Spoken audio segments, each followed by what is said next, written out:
নমস্কার বন্ধুরা, আদাব। এসে গেলাম আবার লাইভে। আজকের খুব গুরুত্বপূর্ণ একটা আলোচনা, সেটা হলো আইএমএফ সরাসরি জানিয়েছে ভারতের জিডিপি যেভাবে ক্যালকুলেট করা হচ্ছে সেই ক্যালকুলেশনের পদ্ধতির মধ্যে অনেক ধরনের ফাঁক আছে। সেই ফাঁকগুলো মধ্যে অন্যতম হলো যে এখন অবধি 2011-12 সালের যে প্রাইস ইন্ডেক্স ব্যবহার করছে, 2011-12 সালের প্রাইস ইন্ডেক্স 2025-এ ব্যবহার করা ভুল। এমনিতে আগে নিয়ম ছিল ভারতীয় সরকারের যে প্রতি 5 বছর অন্তর করেই প্রাইস ইন্ডেক্সের যে বেস ইয়ারটা বদলানো হতো।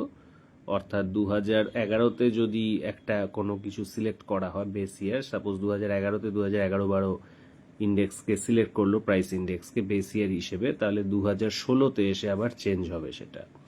এটাই নিয়ম ছিল। এই নিয়মটা কেন? কারণ আমরা জানি যে প্রাইস লাগাতার বদলায়। কোনো কোনো জিনিস আছে যার প্রাইস আগের থেকে অনেক কমে যায়, কোনো কোনো জিনিস আছে যার প্রাইস আগের থেকে অনেক বেড়ে যায়।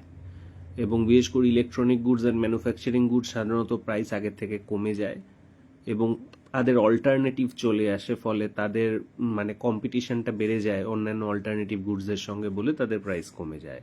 আর এগ্রিকালচারাল গুডসের অনেক সময় বেড়ে যায়, বিশেষ করে আমাদের মতো গরিব দেশে যেখানে বহু মানুষ আগে কম খেতে পেত। আশা করা যায় যত দিন যাবে উন্নতির জন্য তারা একটু বেশি খাবে, যদি উন্নতি হয়। তো বিষয়টা হলো, যেহেতু ম্যানুফ্যাকচারিং গুডসের প্রভাবটা বেশি, সেই জন্য 5 বছর অন্তর চেঞ্জ করতে হয়। না হলে যে বেস ইয়ারের প্রাইস আদৌ যা জিডিপি তার থেকে বেশি শো করবে, কারণ ম্যানুফ্যাকচারিং গুডসের দাম তো কমছে। অর্থাৎ ধরা যাক কোনো একটা ম্যানুফ্যাকচারিং গুডস, সেটা আমি 5 ইউনিট তৈরি করতাম, প্রতি তার হয়তো দাম ছিল 2011-12 সালে 5 টাকা, তার মানে 25 টাকার যে জিডিপি সেখানে ক্যালকুলেটেড হবে। কিন্তু ধরা যাক 2025-এ এসে ওই জিনিস, ওই 5টা জিনিসই যদি ধরা যাক যে তৈরি হচ্ছে, তার থেকে বেশি তৈরি হচ্ছে না, কিন্তু কিন্তু 5টা জিনিসই তৈরি হচ্ছে, বেশি তৈরি হচ্ছে না, কিন্তু যেহেতু তাদের কম্পিটিটিভ যে নানা ধরনের গুডস এসে গেছে, সেই জন্য তার প্রাইস ধরা যাক 5 টাকা থেকে কমে হয়তো 3 টাকা হয়ে গেছে, তাহলে অ্যাকচুয়ালি সেটা কিন্তু যে 15 টাকা হওয়া উচিত। কিন্তু যদি আমি 2011-12টাই রেখে দিই, তাহলে আমার কিন্তু 2025 সালেও এসে সেটাকে 25 টাকাই মনে হবে। এই যে গুরুত্বপূর্ণ জায়গাটা, যে যে বেস প্রাইস কেন লাগাতারভাবে শিফট করতে করি আমরা অর্থনীতিবিদরা, এটাই তার অন্যতম কারণ। আবার যদি বেড়ে যায় তাহলে উল্টোটা হবে। ধরা যাক 2025-এ এসে বেড়ে গেছে, সেটা 7 টাকা হয়ে গেছে, 5টা গুডই তৈরি হলো, কিন্তু তাহলে দেখালো 35, কিন্তু আসলে আগেও 5টা ছিল, এখনো 5টা আছে। একবার দেখালো কম আর একবার দেখালো বেশি, শুধুমাত্র প্রাইস অর্থাৎ বেস প্রাইসটা হলো যে কারেন্ট জিনিসটাকে ঠিকমতো ফোকাস করতে পারছে না বলে। এছাড়াও ইন্ডিয়া গভর্নমেন্ট এখনও কেন ডাব্লিউপিআই ইউজ করে, প্রডিউসার প্রাইস ইন্ডেক্স ইউজ করে না, হোলসেল প্রাইস ইন্ডেক্স ইউজ করে, সে কথাটাও বলা হয়েছে। আচ্ছা, দীপক দা আসেনি কেন? দীপক দা গেছে আজ যে ফুরফুরা থেকে ফিরবে, একদম যে রাতের বেলা ফিরবে, আমরা গেট খোলা রাখবো। আচ্ছা, এছাড়াও হলো যে আচ্ছা, যে হাসান গেছে ওর গ্রামের বাড়ি, কারণ ওর একটা অসুবিধা হয়েছে ওর গ্রামের যে জমি জমা নিয়ে, তো ওখানে ওকে কয়েকদিন থাকতে হবে। ও ওখান থেকেই যে ভিডিও করছে মাঝে মাঝে, তবে ওর প্রোফাইলটা দেখা যাচ্ছে না, কারণ ওর প্রোফাইলটা সামহাউ ইন্ডিয়াতে লক করে দিয়েছে। যাই হোক, আচ্ছা, এটা গেল একটা। তার মানে মোদি গভর্নমেন্ট জিডিপি বেশি শো করার জন্য বেশি বেশি করে এসব ভুলভাল কীর্তন করে রেখেছে, ঠিকঠাক মতো করে বেশি আর চেঞ্জ করছে না, এবং যে হোলসেল প্রাইস ইন্ডেক্স দেখাচ্ছে, প্রডিউসার প্রাইস ইন্ডেক্স দেখাচ্ছে না। এছাড়া একটা গুরুত্বপূর্ণ হলো, ভারতের জিডিপির প্রায় 45% আসে হলো আনঅর্গানাইজ সেক্টর থেকে, ইনফর্মাল সেক্টর থেকে। ইনফর্মাল সেক্টর 85% থেকে 90% ভারতীয়কে এমপ্লয় করে। কিন্তু মজার ব্যাপার হলো, এই ইনফর্মাল সেক্টরটা কমছে আর ফর্মাল সেক্টরটা বাড়ছে। এগ্রিকালচারের প্রায় 80%ই হলো ইনফর্মাল সেক্টর। এখন এই জন্য ইনফর্মাল সেক্টরের সঠিক ক্যালকুলেশনটা ঠিক মতো করে না করে ভারত সরকার যেটা করছে, সেটা হলো অর্গানাইজ সেক্টরের একটা ফ্র্যাকশন ধরে নিয়ে ওটাকে ক্যালকুলেট করে দিচ্ছে। অর্থাৎ 2000 11-12 সালে হয়তো ইনফর্মাল সেক্টর ছিল অর্গানাইজ সেক্টরের অর্ধেক, তো 2025-এও এসে অনেক অর্গানাইজ সেক্টরটার জিডিপি গুনলো, ওর অর্ধেক ইনফর্মাল সেক্টর, সেটা 45% ইকুয়াল টু করে যুক্ত করে দেওয়া হলো।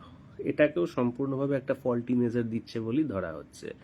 ইনফ্যাক্ট অনেক অর্থনীতিবিদ সরাসরি বলছেন যে, মানে অরুণ কুমার যেমন বললেন, বললেন দেখলাম আমি আর কিছু ভয়ারে দেখছিলাম, সরাসরি বললেন যে জিডিপি গ্রোথ রেট প্রায় 50% ভুল হয়েছে। তার মানে যদি এটা 8.2 বলে চিহ্নিত হয়েছে, আসলে সেটা 4.1 হবে। তো অধিকাংশই একথাই বলছে। আজ থেকে 2 বছর আগেও এই নিয়ে কিন্তু ওয়ারে অশোক মোদি বলে একজন ইকোনমিস্ট এই প্রসঙ্গটা তুলেছিল যে ফল্টি মেজারমেন্ট হচ্ছে, এবং সে বলেছিল যেহেতু এটা 7.5 বলেছে, আসলে এটা 4.7 হবে।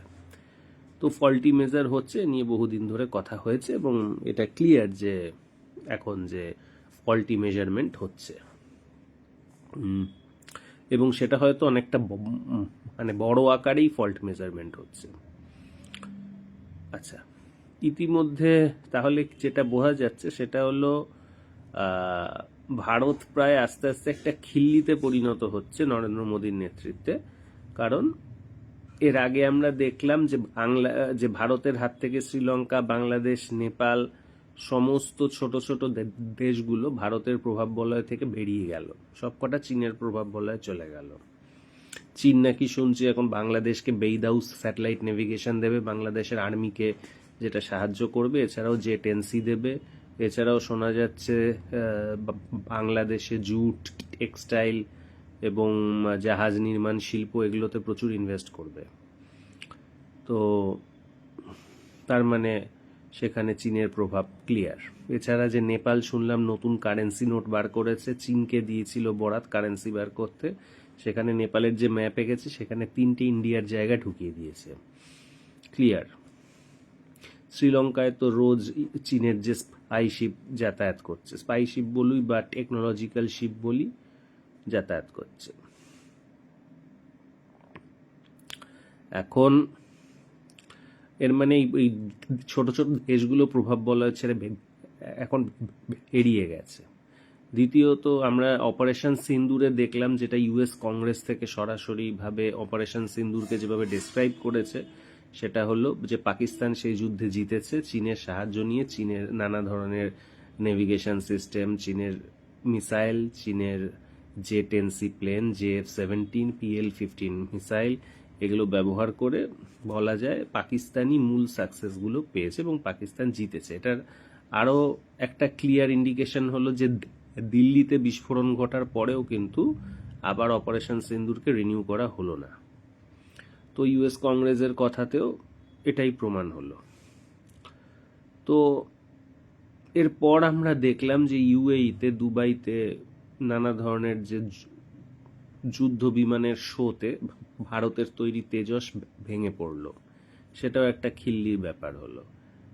এরপরে আমরা ইলেকশন দেখলাম বিহারের, সেটাও লোকে দেখলো যে একটা পার্টি, মানে একটা সরকার যে আগেরবার পাওয়ারে ছিল সে নাকি আরও বিপুল ভোটে জিতে গেল, এবং যে ইলেকশন সিস্টেমটা নিয়ে সম্পূর্ণভাবে নানা ধরনের কথা আছে। এক তো হলে ইলেকশন কমিশনারের এগেনস্টে কোনো কেস করা যাবে না, তাকে পুরো যে লিগ্যালি ইমিউন করে দেওয়া হয়েছে, এর মানে সে যা খুশি তাই করতে পারে। অজস্র ঠিকানা দেখা যাচ্ছে, একটা ঠিকানায় 800,000টা করে লোক, উল্টোপাল্টাভাবে নানা লোকের যে নাম ঢোকানো হচ্ছে।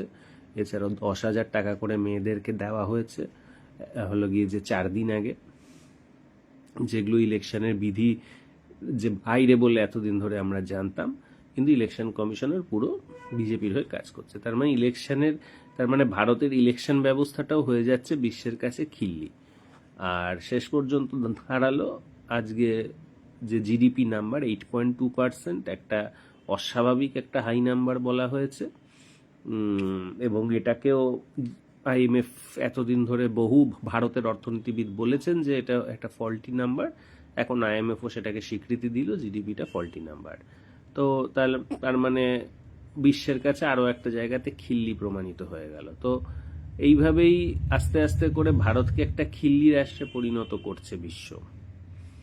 এবং এটা কেন করছে, কারণ আমি দৃঢ়ভাবে বিশ্বাস করি আগামী দিনে চীন এবং আমেরিকার একটা ডিল সাইন হবে, সেখানে চীনকে বিশ্বের ইনফ্লুয়েন্স চীনের সঙ্গে আমেরিকা ভাগাভাগি করবে।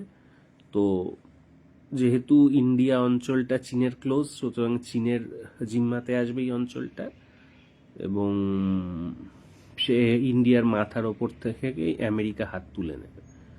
তো এই যে প্রস্তুতিটা চলছে, এবং সেটারই আঙ্গিক হিসেবে আমরা দেখছি যে নির্বাচনকে প্রহসনে পরিণত করা, পাকিস্তানের সঙ্গে যুদ্ধে যে পরাজয়ের কথা ঘটা করে আমেরিকা বলছে,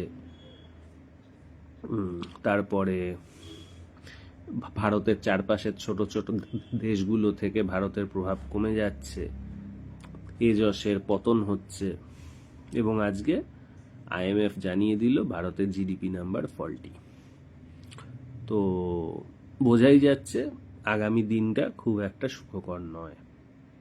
সত্যি খারাপ লাগে এটা ভাবলে যে এই দিনটা আসবে বোঝা যাচ্ছিল, কিন্তু ভারতের মানুষ সেভাবে বুঝতে চায়নি, বুঝতে পারেনি যে এরকম একটা দিন আসতে পারে। যাই হোক, এটা ভাবাও যেত না। ভারতকে পশ্চিমী যে সংবাদ মাধ্যম অনেকভাবে হেল্প করতো আমরা দেখেছি 1 বছর আগেও, 1 বছর কি 1.5 বছর আগে এগুলো কল্পনা করা যেত না। কারণ 2023 সালেও আমরা জানি যে অশোক মোদি এ ধরনের কথা বলেছিল, অর্থনীতিবিদ অশোক মোদি, যে ভারতের জিডিপি নাম্বার ফল্টি, যেভাবে জিডিপি ক্যালকুলেট করা হচ্ছে। এ কথা আমরা মানে মোটামুটি যারা ইকোনমিক্সের সাথে যুক্ত তারা প্রত্যেকেই জানতাম যে তোমার আনঅর্গানাইজ সেক্টর বা ইনফর্মাল সেক্টরকে যেভাবে ক্যালকুলেট করা হচ্ছে এটা ভুল। কারণ ইনফর্মাল সেক্টরটা কমছে, ফর্মাল সেক্টরটা বাড়ছে, তাই ফর্মাল সেক্টরের অংশ হিসেবে একটা ফ্র্যাকশন ধরে ক্যালকুলেট করা ইনফর্মাল সেক্টরকে, এটা একটা রং প্রসিডিওর। কিন্তু এটা আন্তর্জাতিক স্বীকৃতি আসছিল না, কারণ ভারতের যে ভারতকে চীনের কাউন্টার হিসেবে আমেরিকা এবং ওয়েস্ট বহুদিন ধরে মনে করছিল হ্যাঁ হয়তো কাউন্টার হবে, বাট আই থিঙ্ক যে এখন আমেরিকা মোটামুটি মেনে নিয়েছে যে ইন্ডিয়ার পক্ষে ভারতকে কাউন্টার করা সম্ভব নয়, এই মানে ইন্ডিয়ার পক্ষে চীনকে কাউন্টার করা সম্ভব নয়, এবং আমেরিকা মোস্ট লাইকলি যে ডিলের জন্য প্রস্তুতি নিচ্ছে চীনের সাথে। তো আমাদের সত্যি ভবিষ্যতের অবস্থা বেশ খারাপই হবে, তার জন্য মানসিকভাবে আমাদের প্রস্তুতি নিয়ে নেওয়াই ভালো। অশেষ ধন্যবাদ, আপনারা ভালো থাকবেন।